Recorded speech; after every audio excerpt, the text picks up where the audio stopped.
ছবি তোলা প্রসঙ্গে, এই যে আমরা ফটোগ্রাফি নেই, ফটো তুলি, এটা এটা জায়েজ কিনা? এক্ষেত্রে অনেকে বলে দলিল ছাড়া কোনো জিনিসকে হারাম বলে ঘোষণা দেওয়া যায় না।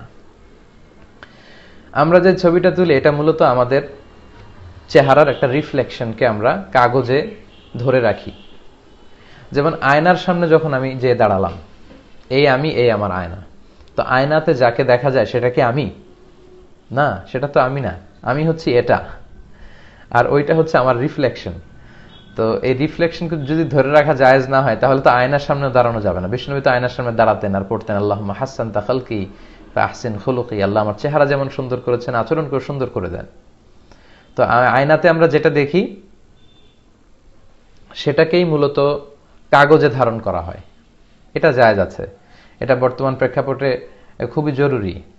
পরীক্ষা দিতে গেলে অ্যাডমিট কার্ডের জন্য ছবি লাগে, ভোটার আইডিতে ছবি লাগে, পাসপোর্ট করতে ছবি লাগে, ইমিগ্রেশনে ছবি লাগে, যে কোনো কাজে ছবি লাগে। সো এটা খুবই জীবন ঘনিষ্ঠ একটা বিষয়। ছবি আমরা তুলতে পারবো, তবে অপ্রয়োজনে যেন তোলা না হয়। আপনার বিভিন্ন লাইফ ইভেন্ট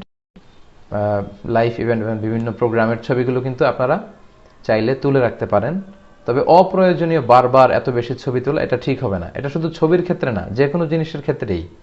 মিন হুসনি ইসলামিল মারই তারকুহু মা লা ইয়ানিহি, ব্যক্তির ইসলামের সৌন্দর্য হচ্ছে এমন জিনিস বর্জন করা যেটার কোনো প্রয়োজন নেই, অপ্রয়োজনীয়।